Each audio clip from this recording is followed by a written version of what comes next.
Magandang araw mga kaibigan.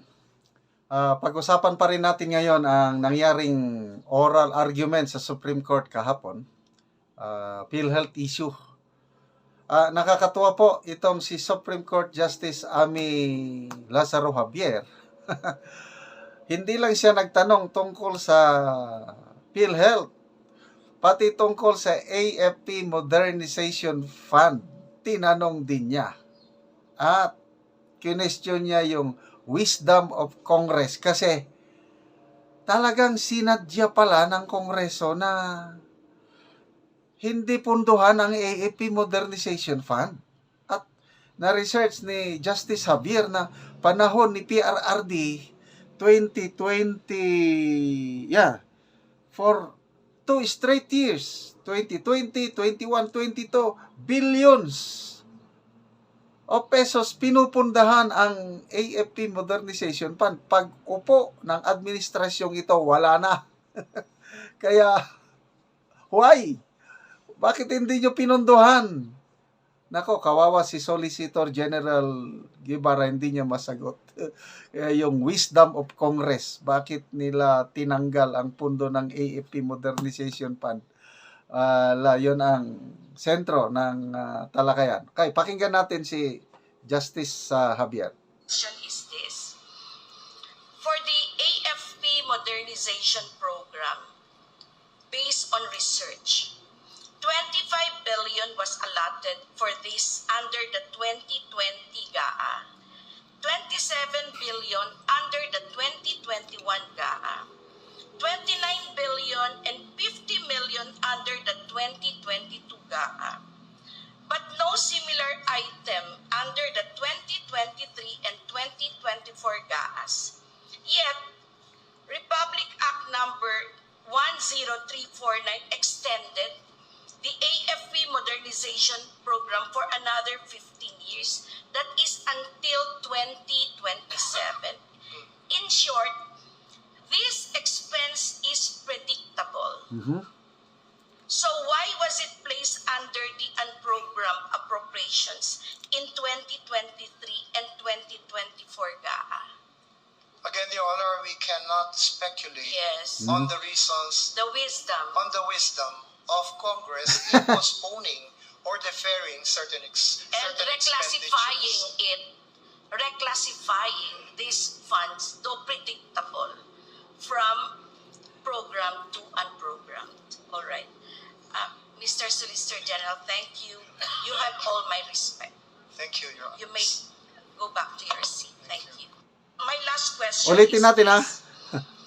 Ulit. For the AFP Modernization Program, based on research, 25 billion was allotted for this under the 2020 GAA, 27 billion under the 2021 GAA, 29 billion and 50 million under the 2022 GAA, but no similar item under the 2023 and 2024 GAAs.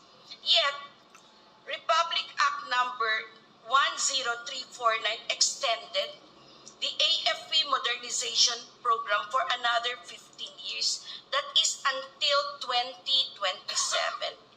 In short, this expense is predictable. So why was it placed under the unprogrammed appropriations in 2023 and 2024 GAA? Again, Your Honor, we cannot speculate on the reasons, the wisdom of Congress in postponing or deferring certain reclassifying these funds, though predictable, from program to unprogrammed. All right.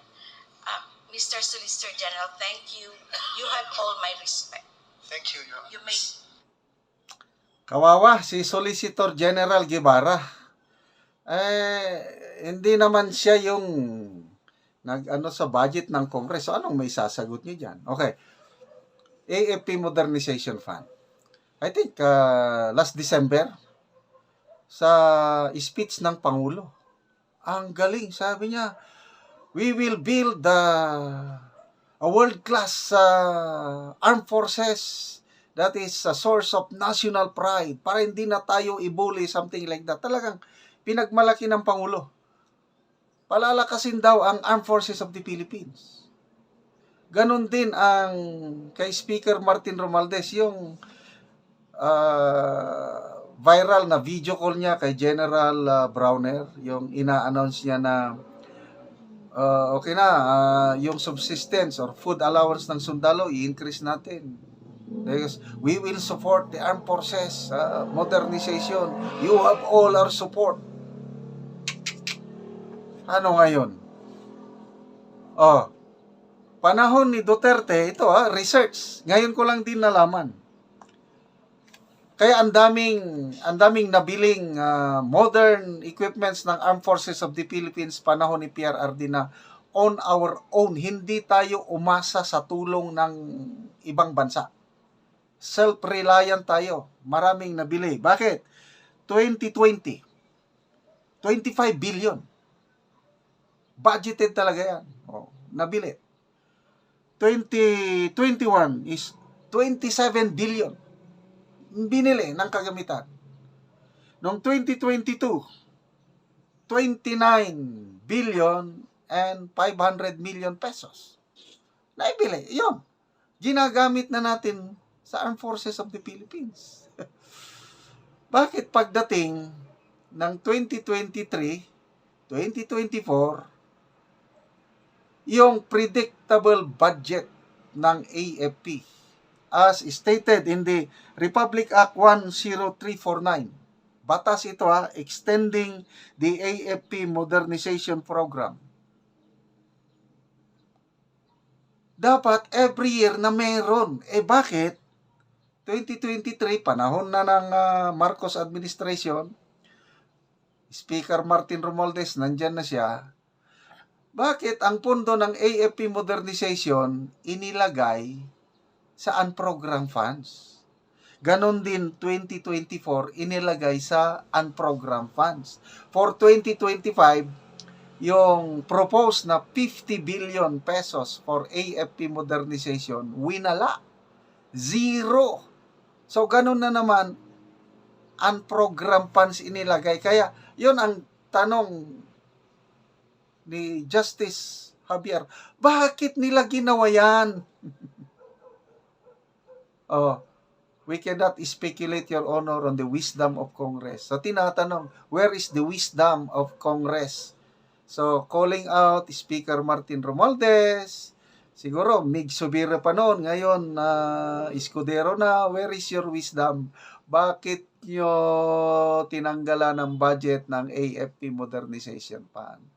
Ngayon, election, ginagawang issue yung pro-China daw ang pro-China daw ang Team Duterte. Sinong nagpundo ng kagamitan ng armed forces para hindi na tayo ibuli ng China? Hindi pa Duterte? Sino ngayon ang pro-China? Di ba ang pro-China yung tinatanggalan ang budget ng armed forces para hindi tayo makabili? Di ba sila yung pro-China?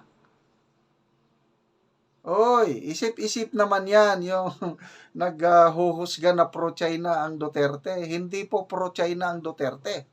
Dahil sila yung very consistent per research ng Supreme Court Justice. Ilan yun?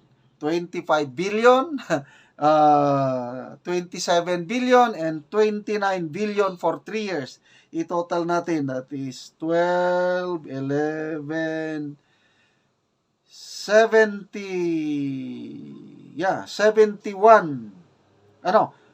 81 billion. In 3 years time. Yan ang inilaan ng Duterte administration para ma-modernize, para may panlaban tayo sa nambubuli sa atin. Ngayon, Marcos administration, from 2023, 2024, 2025, walang budget ang AFP modernization. Sino ngayon ang pro-China? Where is the wisdom of Congress? Bakit tinatanggalan nila ang budget ng AFP modernization? So, salamat po, Justice Javier, na pati AFP modernization ni research ninyo. At Salamat din kay kay Soljen Guevara. Yung honest answer niya na hindi niya masagot. It's only Congress ang makasagot nito. Sana sagutin nila bakit tinanggalan nila ang budget ng AFP Modernization Fund.